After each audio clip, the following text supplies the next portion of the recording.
Hello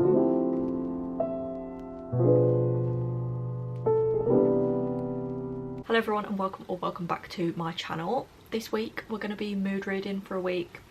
I literally don't know what the vibe is. We're just going to pick up whatever I feel like. You don't know what I'm going to read and I don't know what I'm going to read. So, actually you probably do know what I'm going to read.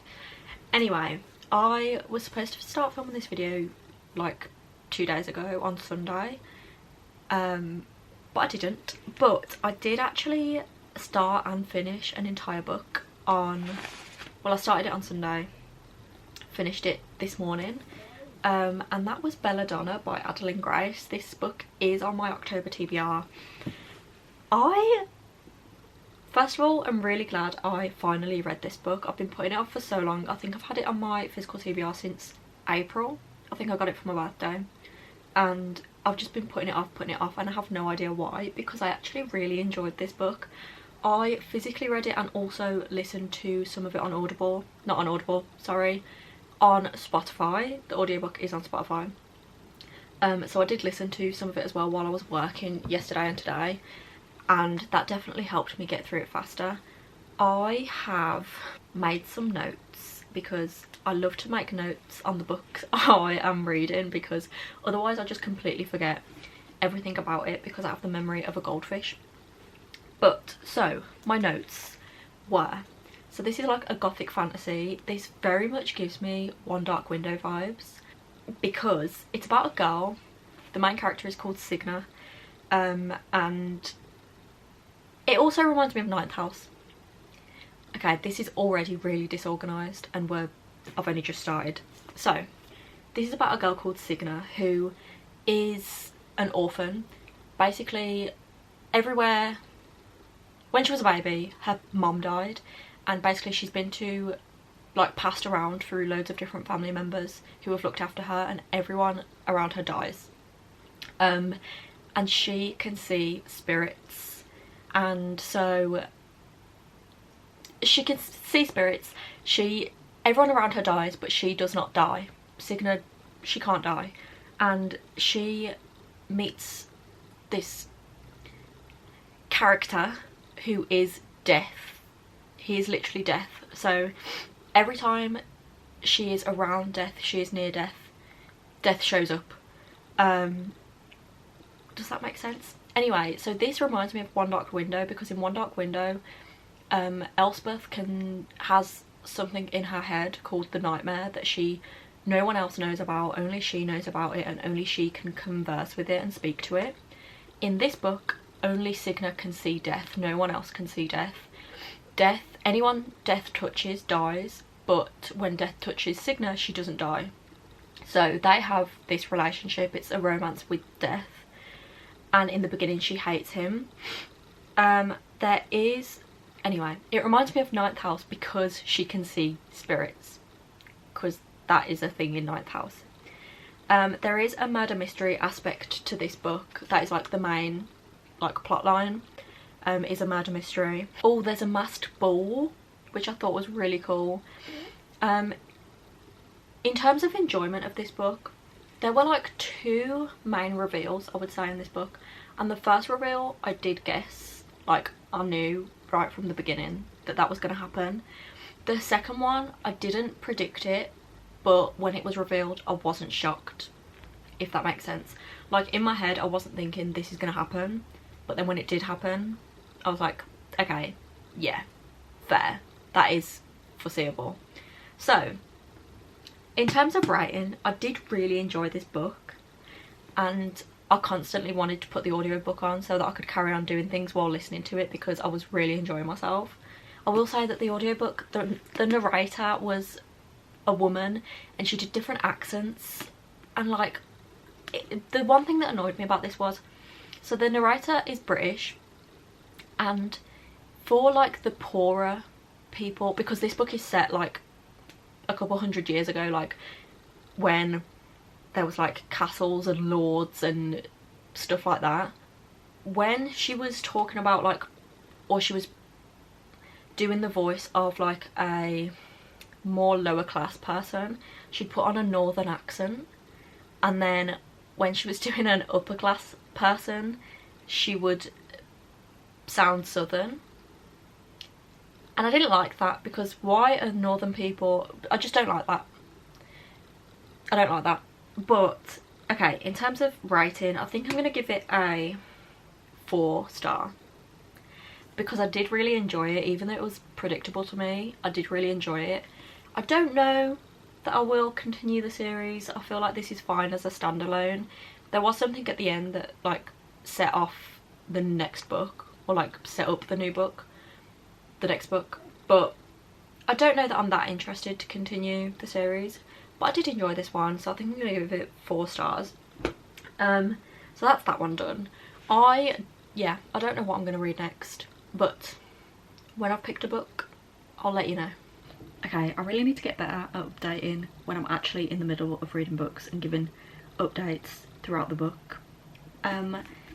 The next book I picked up for this video was The Pumpkin Spice Cafe. I was just really feeling like an autumn read, a cute little romance.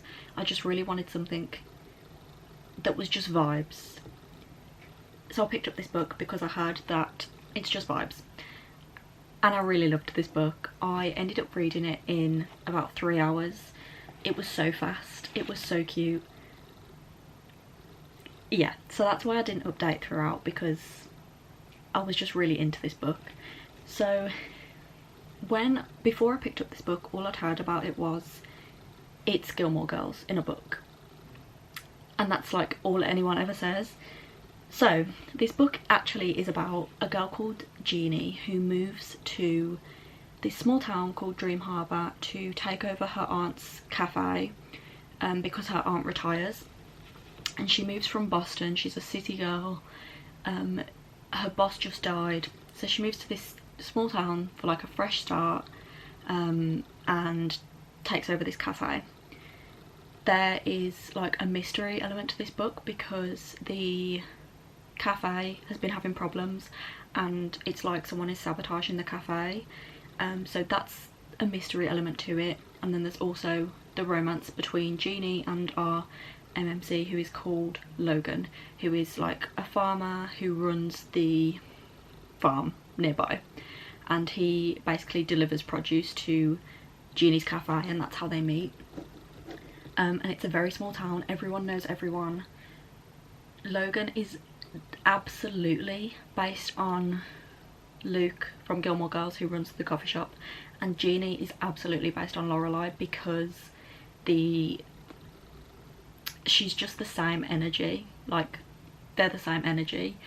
And also it gives Gilmore Girls because there is mention of Logan's previous relationship that didn't work out, and it just really reminded me of that storyline with Luke in Gilmore Girls.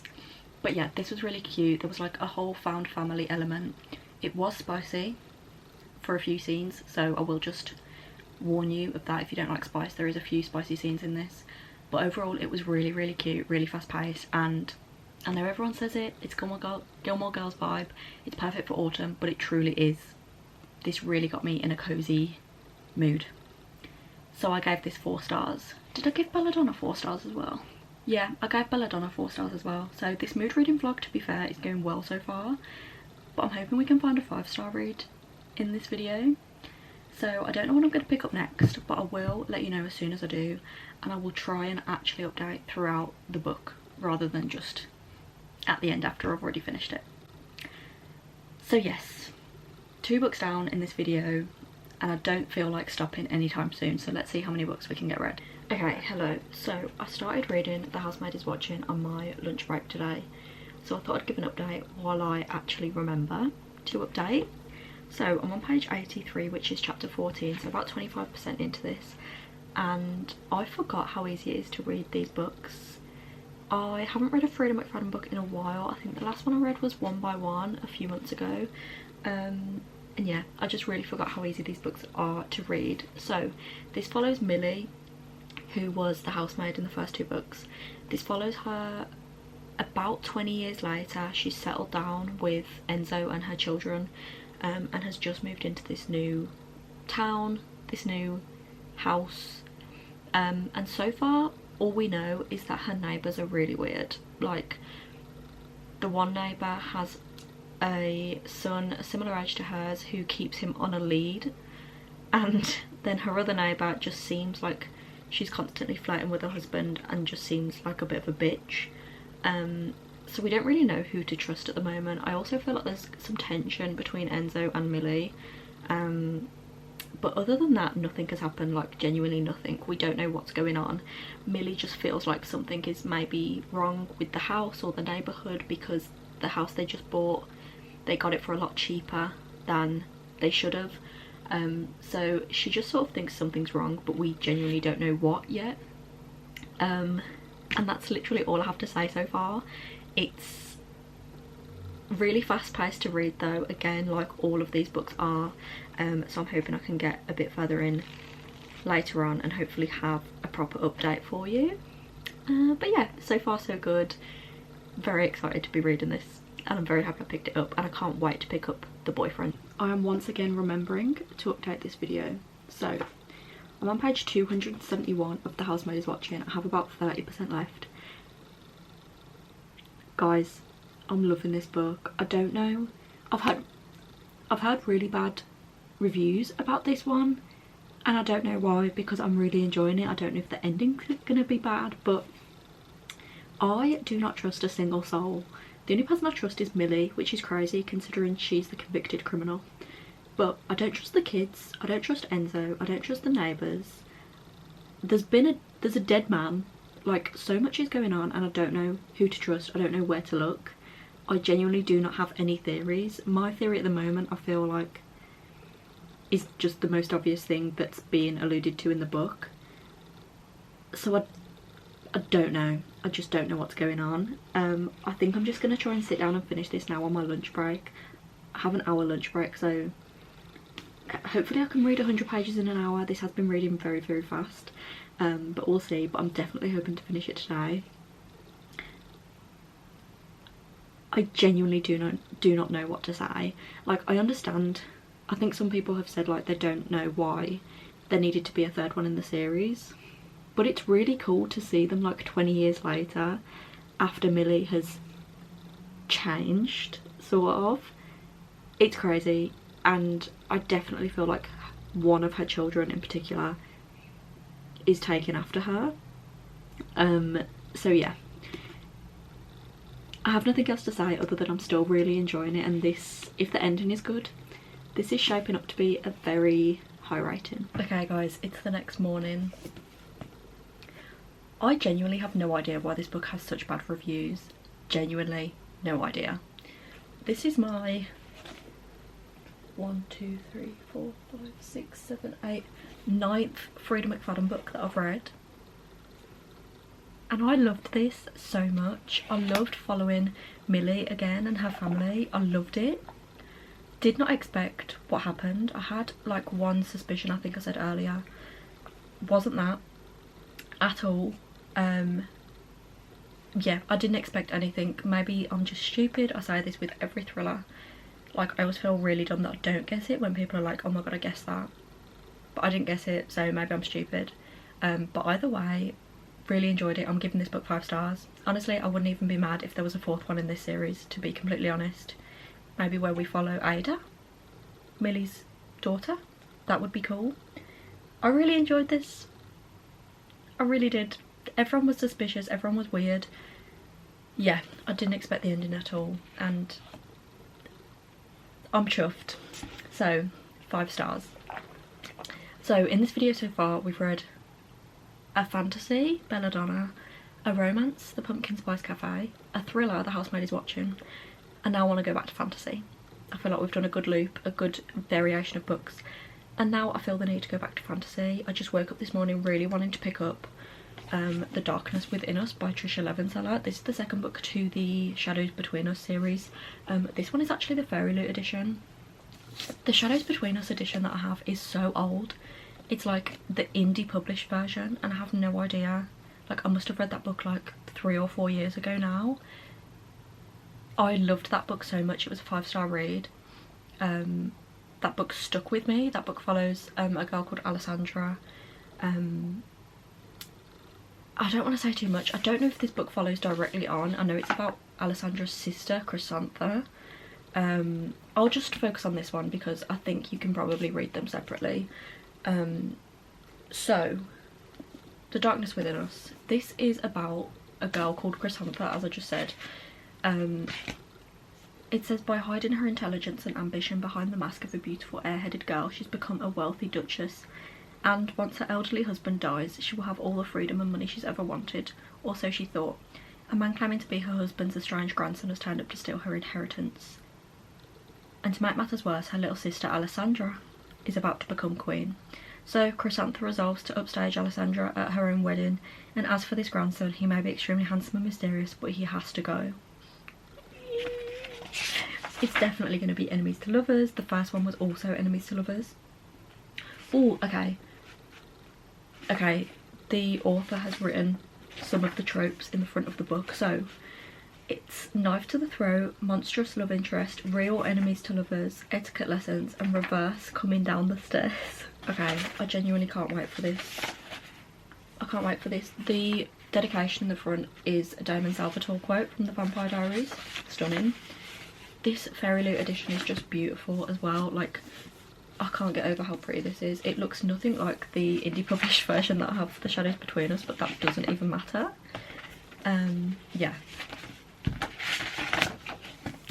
I'm going to read this one next. I have decided it's what I'm in the mood for, and we are mood reading after all. This book is 311 pages excluding the bonus chapter, and then 325 including the bonus chapter, so pretty short book, and hopefully I'm going to read the majority of it today. Today's a Saturday, so I can do what I want. Okay, excuse the lighting. I am now 50% into The Darkness Within Us, or like just over 50%. I'm on chapter 15, which is page 168.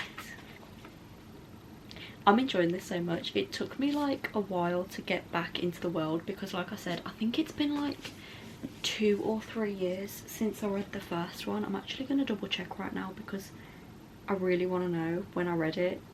It must have been like years ago. Let's see. I finished the book on the 4th of September 2021. So 3 years ago now. Over 3 years ago now. That is crazy. So yeah, it took me like a minute to get back into the world and sort of understand who Chrysantha was and what was going on, because I don't really remember the relationship between the two sisters. All I remember is that the sister existed, and I just remember like the romance between the Shadow King and Alessandra. So it took me a minute to get into it, but now that I'm 50% into it, I'm really enjoying it. The past like 60 pages have been so good. So I mentioned the tropes in the beginning or earlier on in this vlog, but we're definitely getting like actual enemies to lovers, like literally knife to the throat, gun to the head enemies, and he's literally trying to take her entire fortune away from her. Like, it is enemies. Also, he's like, there's like something going on with him, but we don't know what it is yet. Like, there's something off about him and we don't know what it is. His name is, I forgot his name. Eryx? Yeah, his name is Eryx, E-R-Y-X. The names are really weird in this book. He has like these two like footmen who are called Argus and Dyson, and all I can think when I read the names are like Argos the shop in the UK. This is spelled with a U though. And then Dyson the Hoover brand. So yeah, the names are odd at this current moment in time. But yeah, they're just about to attend a wedding. It's like forced proximity because she's given him like etiquette lessons because he hasn't been in high society very much. So it's like forced proximity. Also, they're living in the same place. So forced proximity, enemies to lovers, gun to the head, knife to the throat. Like, there are so many good tropes in this.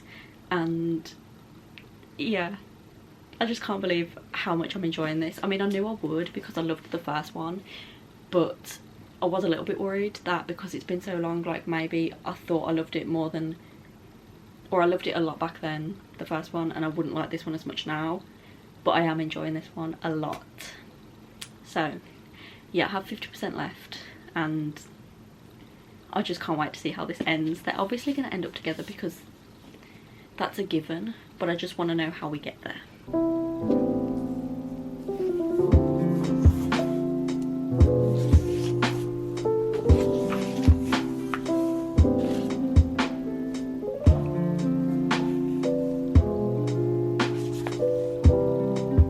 Okay, I finished The Darkness Within Us this morning.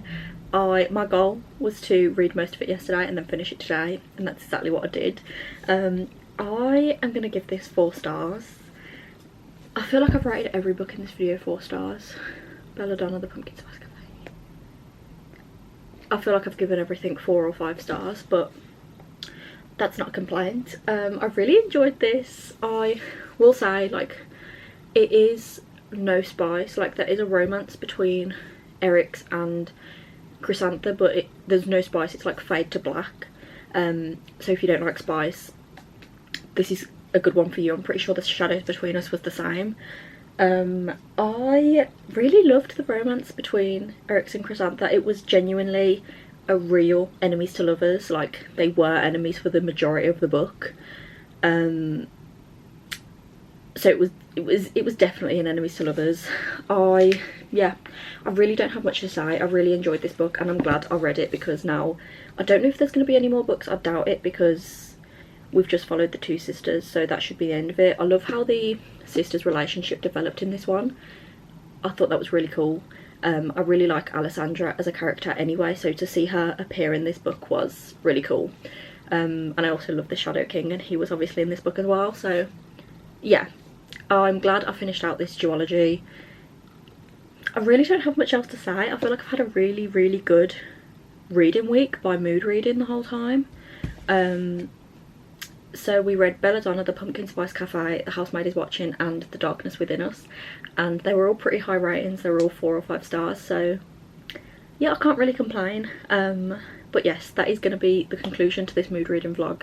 Thank you so much for watching, and I will see you in the next one.